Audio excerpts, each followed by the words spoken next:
Yes, a very good evening to all of you. सगळ्यांना माझा आवाज क्लिअर ऐकू येतोय? Am I audible clearly? Okay. Okay. So we will be starting with fifth standard. Okay. Fifth standard पासून आपण सुरुवात करूया. आर्य, अनिकेत, भाविक. Okay. Yes.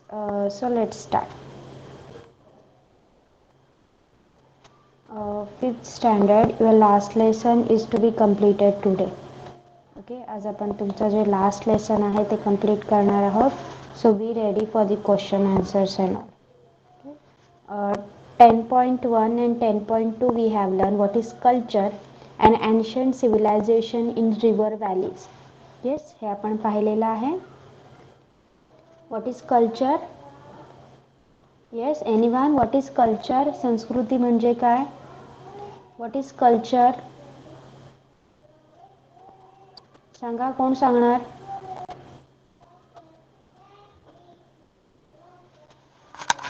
Yes, who will tell what is culture?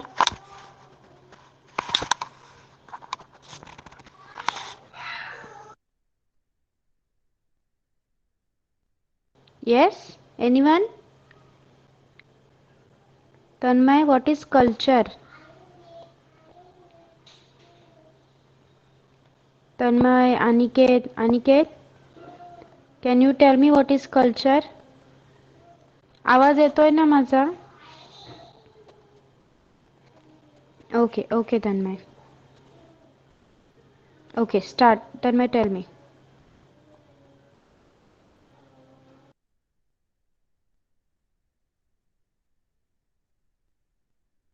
The knowledge of various art, skill, and traditions inherited from generation to generation, and the way of life founded on that knowledge is what we call culture.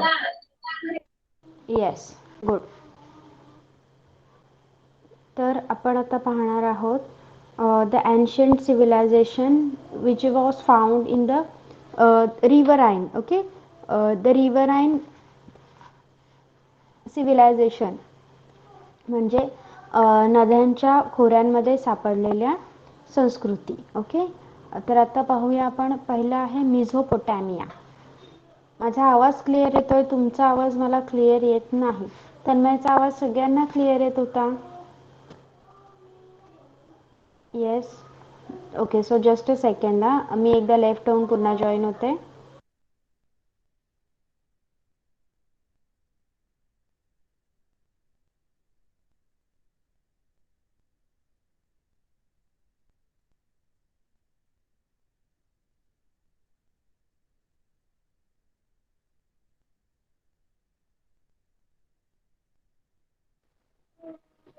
Okay, माझा आवाज clear येतोय?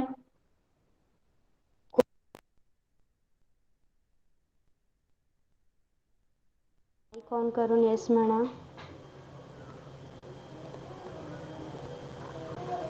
Yes, anyone please put on your mic.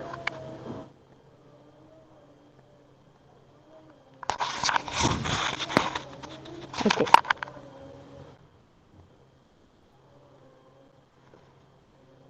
First is Mesopotamia. Okay, Mesopotamia is the name of a region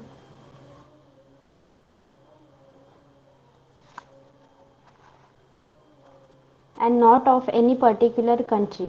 It means the land between two rivers. Okay, Mesopotamia हे एखाद्या देशाचं नाव नाही, तर एका प्रदेशाचं नाव आहे, एका रिजनचं नाव आहे आणि याचा अर्थ होतो दोन नद्यांच्या मधला प्रदेश.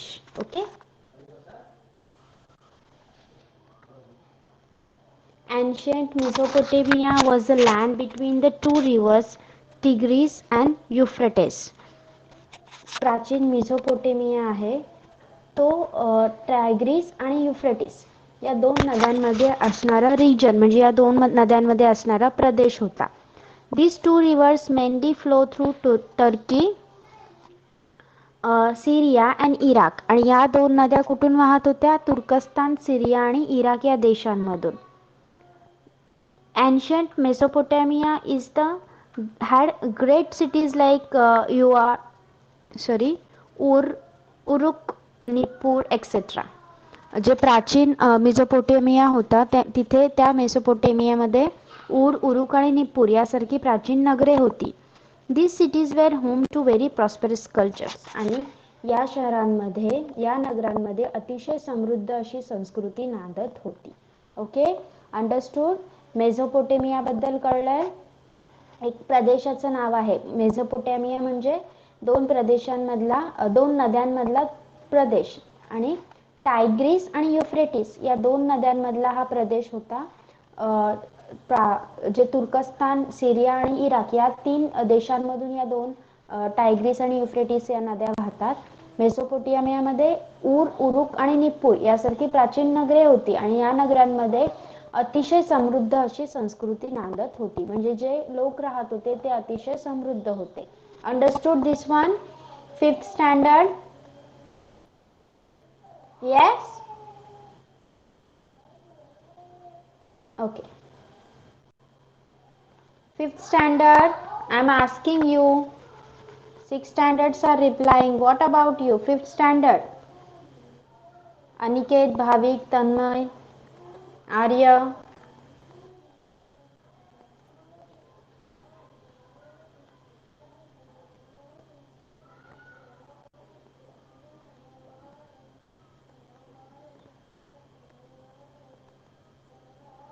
What happened, Bhavik? You have written no.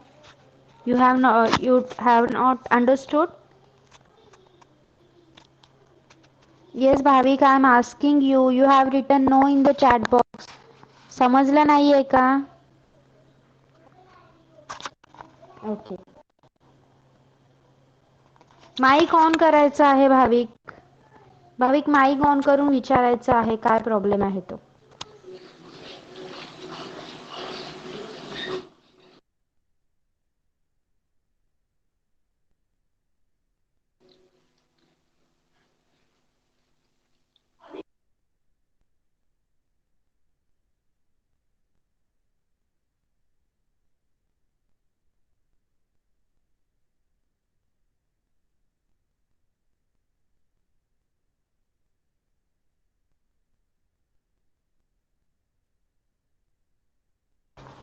Yes ma'am, तुम्ही जो लेसन शिकवलाय ना तो मला कळला नाही. पण काय नाही कळलं? लेसन मधला मी फक्त एका संस्कृतीबद्दल माहिती सांगितली, ती समजली नाही का? यस. ओके.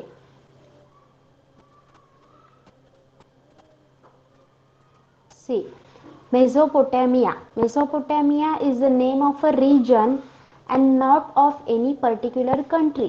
मेसोपोटेमिया हे एका प्रदेशाचं नाव आहे, देशाचं नाव नाही. It means the land between two rivers. मेसोपोटेमियाचा अर्थ होतो दोन नद्यांमधला प्रदेश. Ancient Mesopotamia was the land between the two rivers Tigris and Euphrates. मग प्राचीन मेसोपोटेमिया हा जो प्रदेश होता तो टायग्रीस आणि युफ्रेटिस या दोन नद्यांमधला प्रदेश होता असं मानलं जातं. These two rivers mainly flow through Turkey, Syria and Iraq. आणि ह्या नद्या तुर्कस्तान, सिरिया आणि इराक या देशांमधून वाहतात.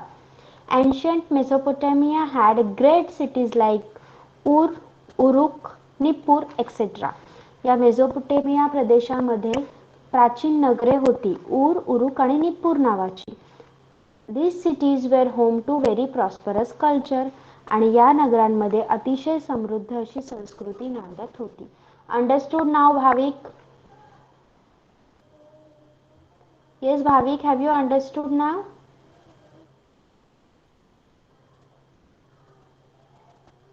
ओके.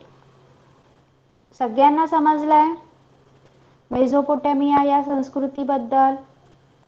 नेक्स्ट पाहूया आपण. Next is about the Egypt. Pay attention very clearly. सगळ्यांनी नीट लक्ष द्यायचं आहे. Egypt. The river Nile flows through the eastern part of the Sahara Desert in the north of Africa. बघा, आफ्रिका खंडामध्ये उत्तरेला सहारा वाळवंट आहे. या सहारा वाळवंटाच्या ईस्टर्न पार्टमधून म्हणजे पूर्व भागातून नाईल नावाची नदी वाहते. वन ऑफ द एन्शियंट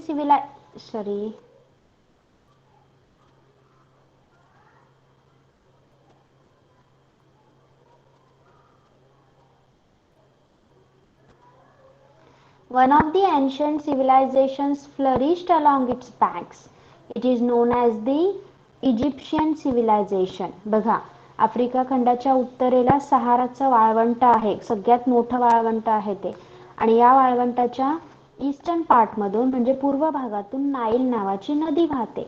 आणि या नदीच्या खोऱ्यात जगातील एक समृद्ध अशी प्राचीन नागरी संस्कृती बहरली होती. त्या संस्कृतीला इजिप्तची प्राचीन संस्कृती असं म्हटलं जातं. ओके, इजिप्शियन सिव्हिलायझेशन म्हणजे इजिप्तची संस्कृती. The Nile gets flooded every year. या नाईल नदीला दरवर्षी पूर यायचा, येतो पूर अजून पण. The land along her banks has become very fertile because of the flood deposits. तिथे जरी वाळवंटी प्रदेश असला तरी ही नाईल नदी पुरामुळे काय होतं सांगा, नदीतली जी माती वगैरे असते ती पाण्यासोबत बाहेर येते की नाही. येस, त्या मातीला काय म्हणतात माहितीये, गाळ म्हणतात. मग नाईल नदी काय करायची, पुरासोबत तिच्या काठावर गाळ सुद्धा आणून टाकायची. त्यामुळे ज्या काठाची जमीन होती ती हळूहळू सुपीक होऊ लागली, म्हणजे तिच्यात पिकं घेता येऊ लागली. It became fertile. Okay, also ancient Egyptians used to build small embankment on the river to store the flood water. आणि इजिप्तमधील जे प्राचीन संस्कृतीचे लोक होते ते बंधारे घालत असत आणि नाईल नदीच्या पुराचं पाणी साठवून ठेवत असत. After the soil in the flood water settled to the bottom, the water was used for irrigation. आणि जेव्हा या पाण्याचा गाळ खाली बसत असायचा, त्याच्यातली जी नदीतून वाहून आलेली माती होती ती जेव्हा खाली बसायची तेव्हा वरचं राहिलेलं पाणी हे लोक शेतीसाठी, इरिगेशनसाठी म्हणजे सिंचनासाठी वापरायचे. अशा प्रकारे इजिप्तमध्ये नाईल नदीच्या किनाऱ्यावर इजिप्तची संस्कृती बहरली होती. Okay, understood. इजिप्त सिव्हिलायझेशन समजलंय, इजिप्तियन संस्कृती समजली आहे. Yes, okay. नेक्स्ट आहे चायना, चीन. The ancient civilization of China developed and flourished in the valley of Huanghe River.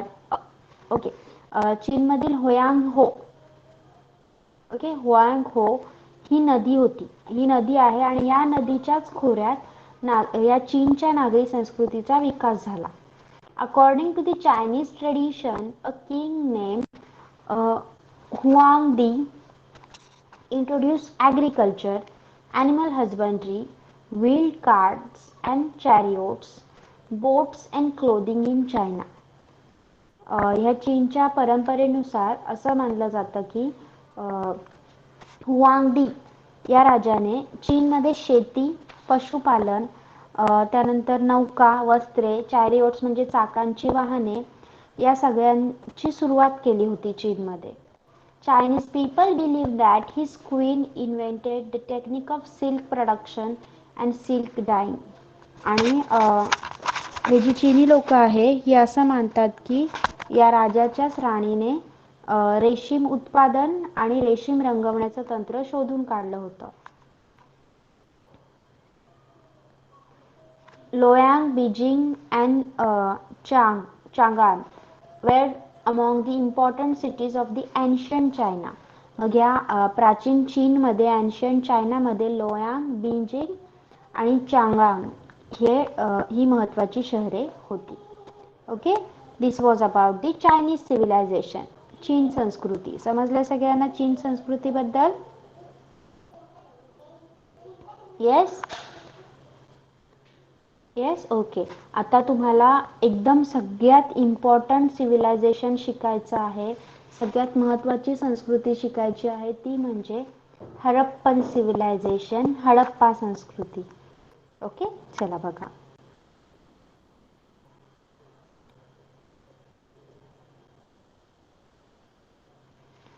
Harappa.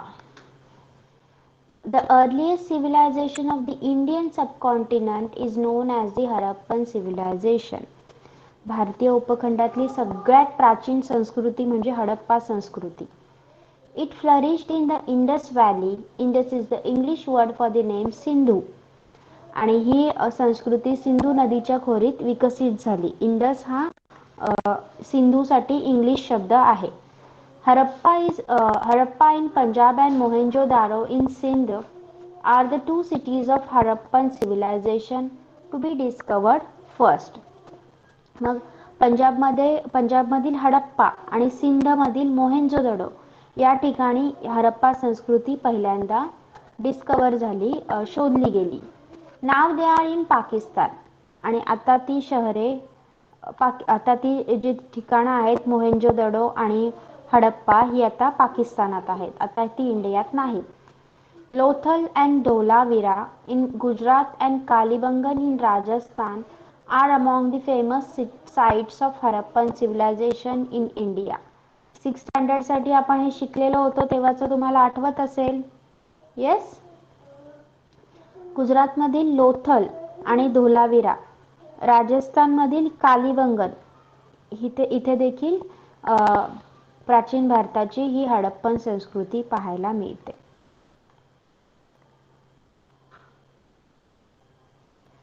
Cities of this civilization are well known for their systematic town planning.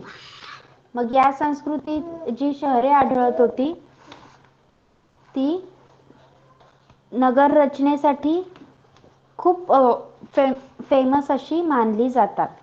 त्यांची नगर रचना एकदम आखीव होती असं मानलं जातं.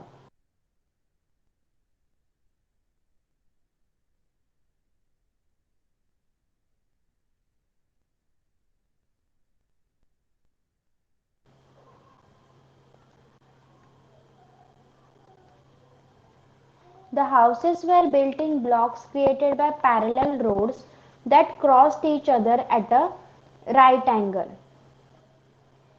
एकमेकांना समांतर अशा काटकोनात छेदणाऱ्या रस्त्यांमुळे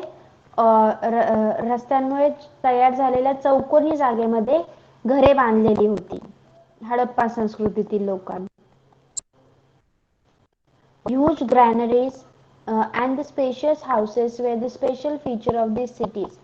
आणि या नगरांचे वैशिष्ट्य म्हणजे धान्याची खूप मोठी कोठारे आणि प्रशस्त घरे. There were bathrooms and latrines in every house and a covered drainage system which indicate a concern for public hygiene. इथे सांडपाणी वाहून नेण्यासाठी गटारे होती जी झाकली गेलेली होती. घरात सगळ्यांच्या शौचालय सुद्धा होती. यामुळे असं आपण बोलू शकतो की हडप्पा संस्कृतीतील लोक ही सार्वजनिक आरोग्याची काळजी घेणारी लोक होती. There were carefully constructed private and public wells.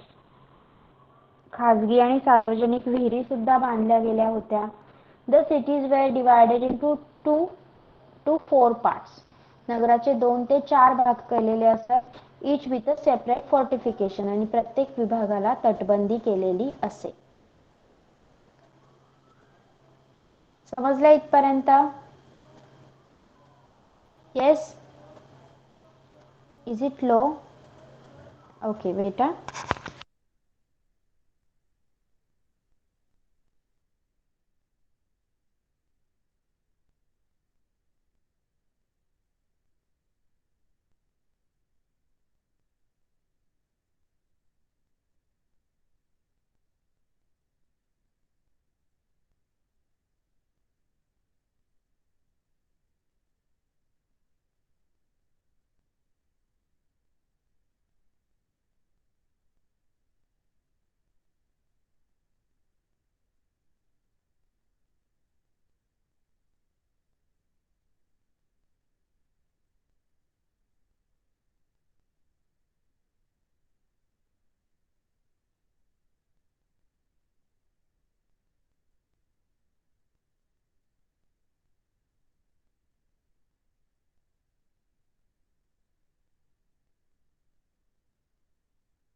आत्ता आवाज बरोबर येतोय? Am I audible clearly now? Okay.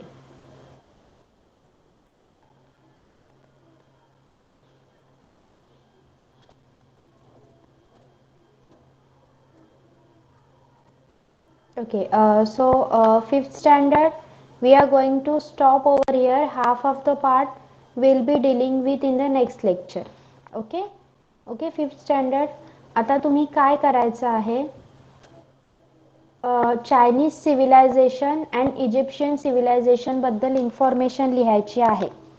Egypt संस्कृती आणि चायनीज संस्कृती, Chinese civilisation and Egypt civilisation, चीन अँड इजिप्त यांच्याबद्दल इन्फॉर्मेशन तुमच्या नोटबुक मध्ये लिहायची आहे. ओके ओके, फिफ्थ स्टँडर्ड समजलंय का?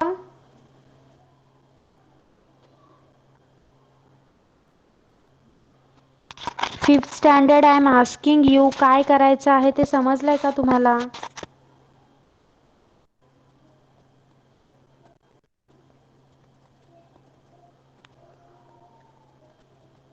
भाविक, Tanmay, Aniket, Arya, have you understood? काय करायचं आहे? काय लिहिणार तुम्ही आता? What you are going to write नाव? Pramita, am I audible clearly na?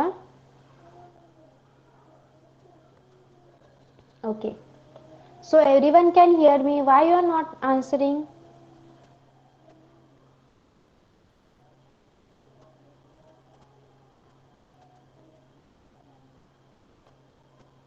Okay. Now sixth standard, pay attention.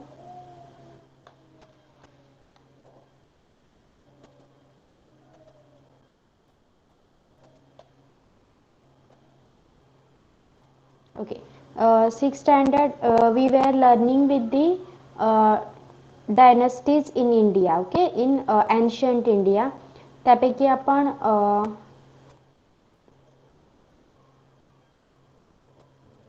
the Chair, Pandya and Chola dynasties, and after that Satvahana dynasty and Vakataka dynasty we have learned about, right?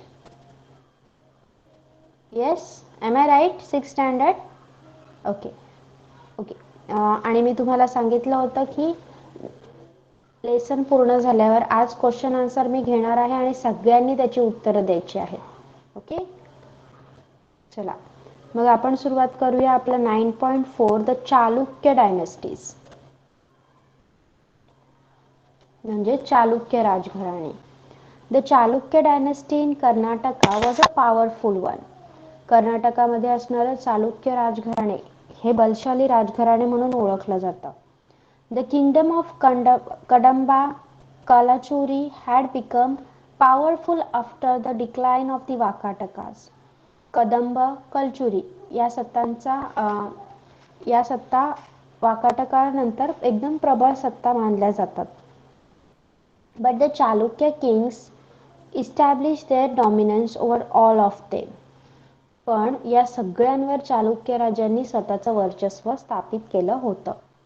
Pulkeshi I established the rule of the Chalukya dynasty in the 6th century CE. Pulakeshi पहिला या राजाने इसवी सनाच्या 6व्या शतकात चालुक्य राजघराण्याची स्थापना केली होती. His capital was Badami, which was earlier called Vatapi. मग या चालुक्य घराण्याची राजधानी होती बदामी आणि या बदामीला प्राचीन काळी वातापी असं नाव होतं. The Chalukya king Pulkeshi II had successfully repulsed Emperor Harshvardhan's invasion. Chalukya राजा दुसरा पुलकेशी याने सम्राट हर्षवर्धनाचं आक्रमण परतावून लावलं होतं. The famous temples at Badami, then Aihole and Pattadakal were built during the Chalukya period. बदामी, ऐहोळे आणि पट्टदकल इथे काही प्रसिद्ध मंदिरे आहेत कर्नाटकामध्ये. ही मंदिरे या चालुक्य राजांच्या कारकिर्दीत बांधली गेली होती. You can see that temple. The Pattadakal temple is given over here. Okay. Then comes the Pallava dynasty, म्हणजे पल्लव राजघराणे. The Pallavas were also a powerful dynasty in South India. दक्षिण भारतामध्ये असणारी एक प्रबळ राजसत्ता म्हणून पल्लव राजसत्तांना सुद्धा ओळखलं जातं. Kanchipuram in Tamil Nadu was their capital. Tamil Nadu मधील कांचीपुरम ही त्यांची राजधानी होती. Mahendra Varman was an able Pallava ruler. Mahendra Varman हा एक कर्दब पल्लव राजा होता. He expanded the Pallava kingdom. त्याने त्याच्या पल्लव राज्याचा विस्तार केला होता. He was also a playwright. His son Narasimha Varman repulsed the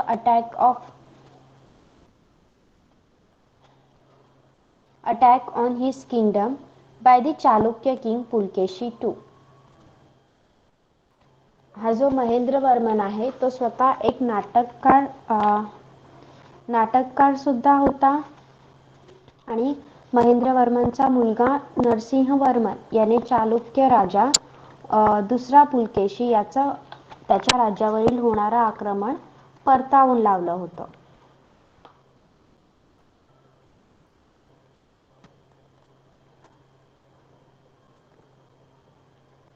The famous Ratha temples of Mahabalipuram were sculpted during his reign.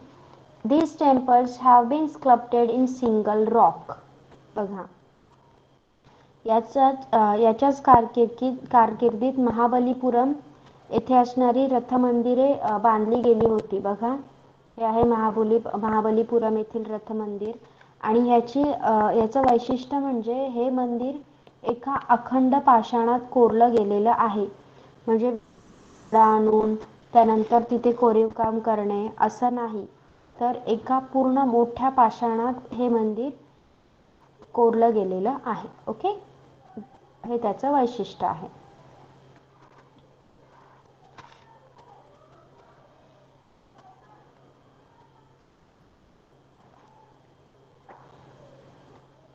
The Pallavas had a powerful and well-equipped navy. During this period, India came in close contact with the countries of Southeast Asia. पल्लव राजांच्या जे आरमार होतं ते सुद्धा प्रबळ आणि सुसज्ज होतं. त्यांच्या काळात भारताचा आग्नेय आशियातील देशांशी सुद्धा संबंध आला. Internal and foreign trade flourished आणि तो संबंध आला व्यापाराच्या दृष्टीने. देशातील आणि देशाबाहेरील व्यापार भरभराटीला आला होता. Yuan Shuang had visited Kanchi and recorded that people of all religions received tolerant and just treatment under the rule of the Pallava king. त्यानंतर युआन शांग या जो भिक्षू होता, चायनीज भिक्षू ज्याने बहुतांश भारतातील गोष्टी लिहिल्या आहेत पुस्तकात, त्याने कांचीला भेट दिली आणि कांचीला भेट देऊन त्याला कळलं की पल्लव राजांच्या राज्यात सगळ्या धर्मांच्या लोकांना सहिष्णुतेने आणि न्यायाने वागवलं जात होतं. Then comes the Rashtrakuta dynasties. त्यानंतर येतात Rashtrakuta राजघराणे. At the height of their power, the dominion of the Rashtrakuta dynasty extended from the Vindhya mountains up to Kanyakumari in the south.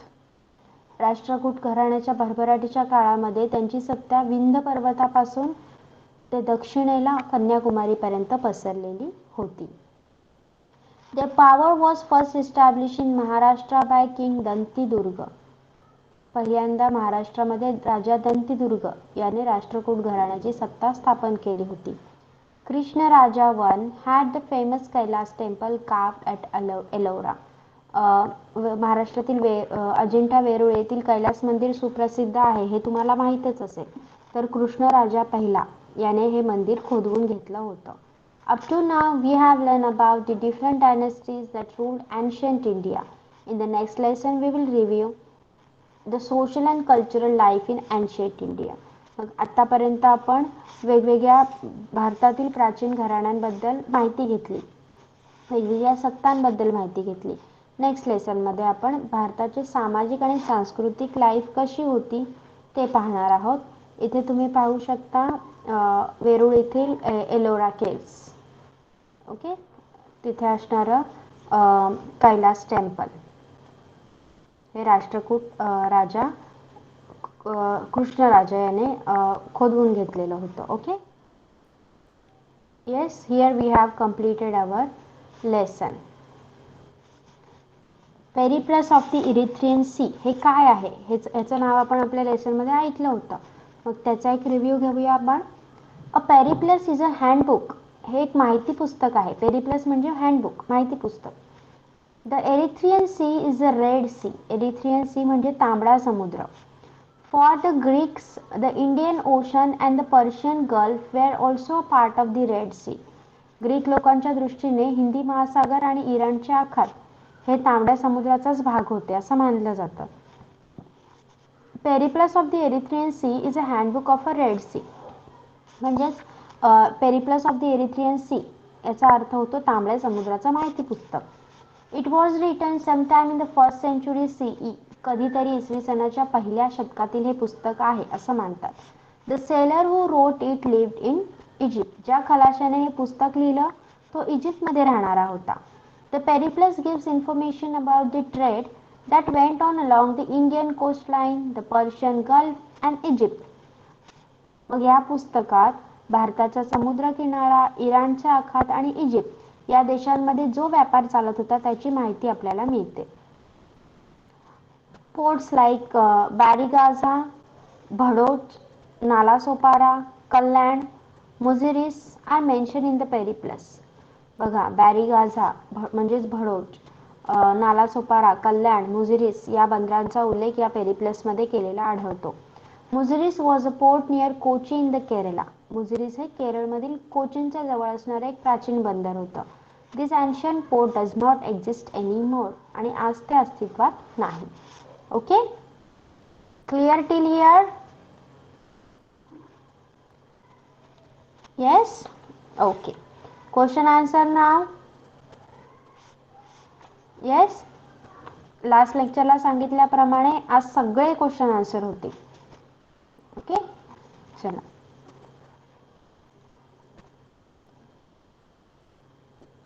पहिले दोन आहेत ते तुमच्या चॅट बॉक्समध्ये लिहा.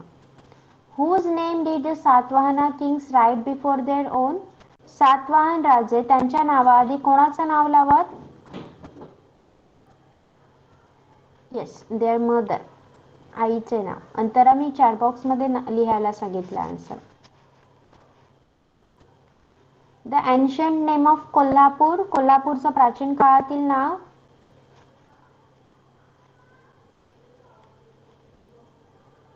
Yes, quintal.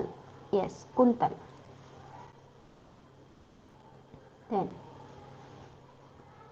complete the table by reading the map in the lesson. Map बघा आणि हे उत्तर सोडवा. पल्लव, काची, ऐहोळ, बदामी, पट्टदकल कशाचे असणार? सांगा. हे राज्य कशात होते? कोणत्या राजघराण्यात याचा समावेश होतो? चालुक्य. आणि सातवाहनांमध्ये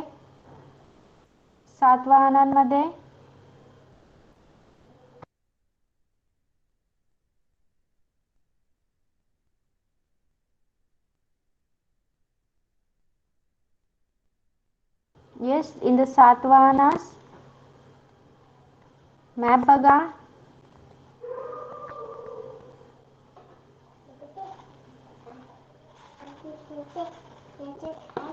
Ajanta, Ellora, Bhokardan. Okay, no, that is in the Rashtrakuta, sorry. Okay, नाव थर्ड मध्ये बघा तुम्हाला काय दिलंय. काही डायनेस्टीज दिल्यात आणि त्यांचे कॅपिटल दिलंय, राजसत्ता आणि त्यांच्या राजधान्या. त्याचं क्लासिफिकेशन करू शकाल?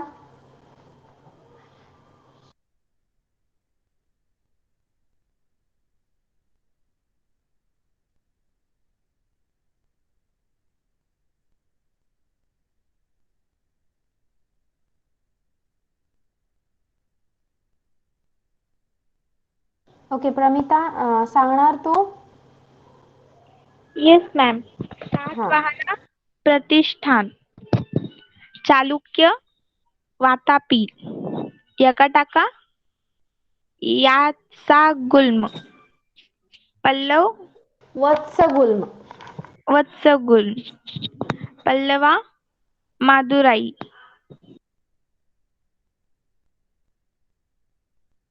ओके. नेक्स्ट.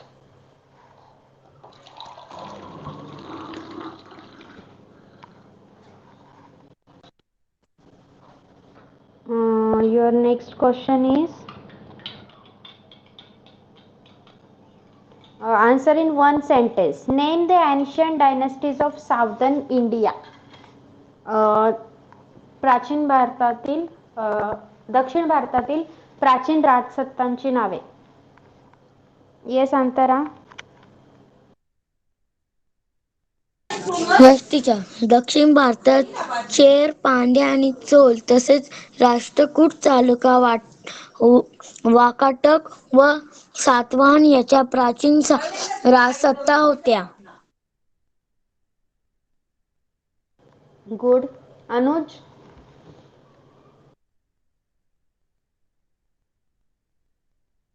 Yes, teacher. हां, same question.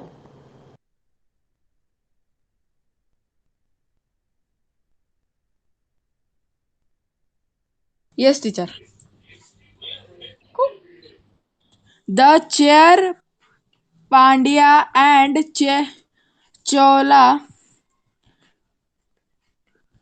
Dhanushta were the ancient dynasties of southern India. भरपूर आहेत अजून. Rashtrakuta, Pallava.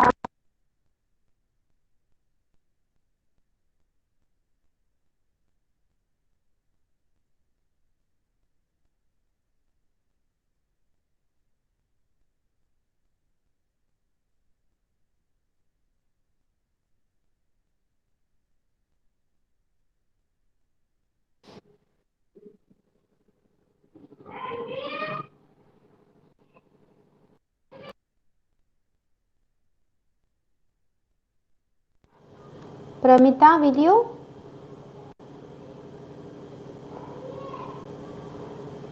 Okay, say. Chera, Pandya, Chola, Satavahana, Vakataka, Chalukya, Pallava, Rashtrakuta are the dynasties of southern India. Okay. Your next question is, after the decline of the Maurya Empire, which local king became independent? Maurya साम्राज्याच्या ऱ्हासानंतर कोणत्या प्रदेशातील स्थानिक राजे स्वतंत्र झाले? Yes Pramita. After the decline of Mayuran Empire, the local king in Maharashtra, Andhra Pradesh, Karnataka became independent. Antara. Yes teacher. Maurya साम्राज्याच्या साहाय्यानंतर उत्तर भारताप्रमाणेच महाराष्ट्र, आंध्र प्रदेश, कर्नाटक या दक्षिणेकडील प्रदेशातील स्थानिक राजेही स्वतंत्र झाले. Okay. Next question, answer in brief. Write about the achievement of Mahendravarman. महेंद्रवर्मनची कामगिरी लिहा. येस अंतरा. Yes teacher. दक्षिण भारतात पल्लव घराण्याची प्रबळ सत्ता होती. पल्लव राजघराण्यात महेंद्रवर्मन हा कर्तबगार राजा होऊन गेला. त्याने पल्लवाच्या राज्याला विस्तार केला. महेंद्रवर्मन स्वतः नाटककार होता. त्याने विविध कलांना प्रोत्साहन दिले. Pramita.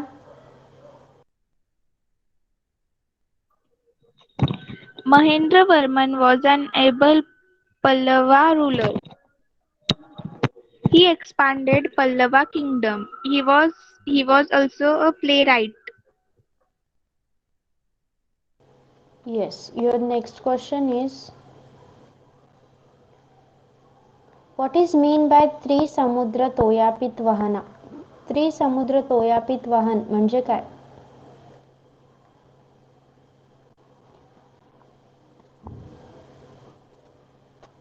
Yes, Pranita?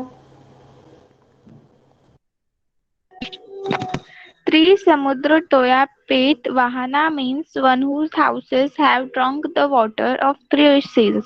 It simply means to describe the one whose kingdom is so vast that it extends to the three seas, that is Arabian Sea, the Bay of Bengal and the Indian Ocean. Yes, good. Antara? Yes, ma'am. समुद्र म्हणजे बंगालचा उपसागर, हिंदी महासागर आणि अरबी समुद्र. तोय म्हणजे त्रिमी समुद्र. पितवाहन म्हणजे राजा गोट्यांची तीन समुद्राचे पाणी प्यायले आहे असा राजा गौतमीपुत्र सातकर्णी या पराक्रमी राजाचे वर्णन नाशिकच्या लेहाण्यातील एका शिलालेखात या शब्दात केले आहे. Very good. What goods were exported from the Muziris port? मुझिरस या बंदरातून कोणत्या वस्तूंची निर्यात केली जायची?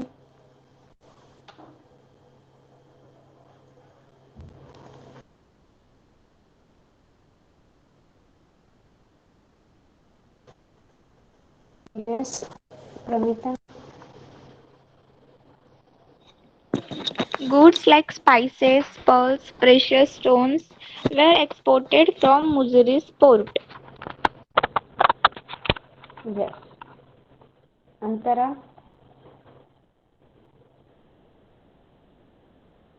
Yes ma'am. मुजिरीस हे केरळच्या किनाऱ्यावरील कोचीन जवळ महत्वाचे बंदर होते. या बंदरातून मसाल्याचे पदार्थ, मोती, मैलवान रत्ने इत्यादी वस्तू इटलीमधील रोम आणि पश्चिमेकडील देशात निर्यात होत असे.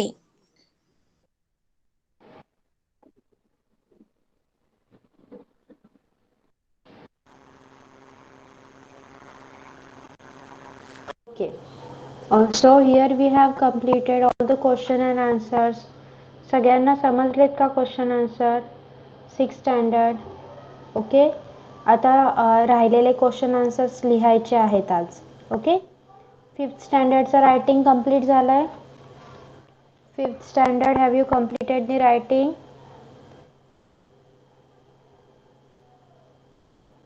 5th standard. Okay, so we are going to stop over here for today. Okay, everything has been understood by you. सगळ्यांना सगळं समजलंय? Okay, okay, so you can leave the class. Bye bye. Bye bye Bye teacher. bye. Take care. Thank you. Bye bye. Welcome. Bye, teacher.